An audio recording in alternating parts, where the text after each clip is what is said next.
Mudragada పద్మనాభంపై Janasena Kakinada rural అభ్యర్థి పంతం నానాజీ సంచలన వ్యాఖ్యలు చేశారు. కేవలం ముద్రగడ ఉద్యమం వల్లే కాపులకి బీసీలు దూరమయ్యారని ఆరోపించారు. కాపు ఉద్యమం వల్ల మీరు చేసిందేంటని ప్రశ్నించారు. తాడేపల్లి నుంచి స్క్రిప్ట్ తీసుకుని పవన్ మీద బురద చల్లుతున్నారన్నారు. ఒక్కొక్క స్క్రిప్ట్ చదవడానికి ఎంత తీసుకుంటున్నారో ఆయనకే తెలియాలని ఎద్దేవా చేశారు. కాపు నాయకులు అక్కర్లేదు, బీసీ నాయకులు అక్కర్లేదు, ఏ నాయకులు అక్కర్లేదు. మమ్మల్ని అనవసరంగా మా చిన్న వయసు నుంచి మమ్మల్ని బీసీల నుంచి దూరం చేశాడు ఆయన. కేవలం ఆయన వల్ల మేము అందరూ చాలా మంది బీసీల నుంచి మేము దూరం అయ్యాం. కేవలం ముద్రగడ్డ వల్ల మేము బీసీలు ఇతర స్నేహితులు, మా స్నేహితులు, ఇంటి పక్క వాళ్ళు, స్నేహితులు అందరూ అన్ని కులాలు ఉంటాయి. అన్ని కులాల నుంచి మమ్మల్ని విదేశీ చూసి పరిస్థితి చేశాడు. కానీ కాపులకి ఏమైనా సాధించాడా అంటే ఆయన సాధించుకున్నాడు.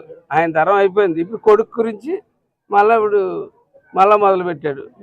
మొదలుపెట్టి వాళ్ళు పవన్ కళ్యాణ్ గారిని దూషిస్తూ ఉన్నాడు. పవన్ కళ్యాణ్ గారిని దూషించుకుంటా ఆయన యజమాని రెడ్డి గారి దగ్గరికి వెళ్ళిపోయాడు. ప్యాలెస్ నుంచి ఒక స్క్రిప్ట్ ఇస్తే చదివిన స్క్రిప్ట్కి ఎంత తీసుకుంటున్నాడు, ఒక్కో స్క్రిప్ట్కి ఎంత తీసుకుంటున్నాడు ఆయనకే తెలాలి. ఇచ్చినోడు తెలాలి, తీసుకున్నోడు తెలాలి, మాకేం తెలీదు. అయితే మటుకు అది దాట్ ఈస్ పెయిడ్ స్క్రిప్ట్, అందులో డౌట్ లేదు.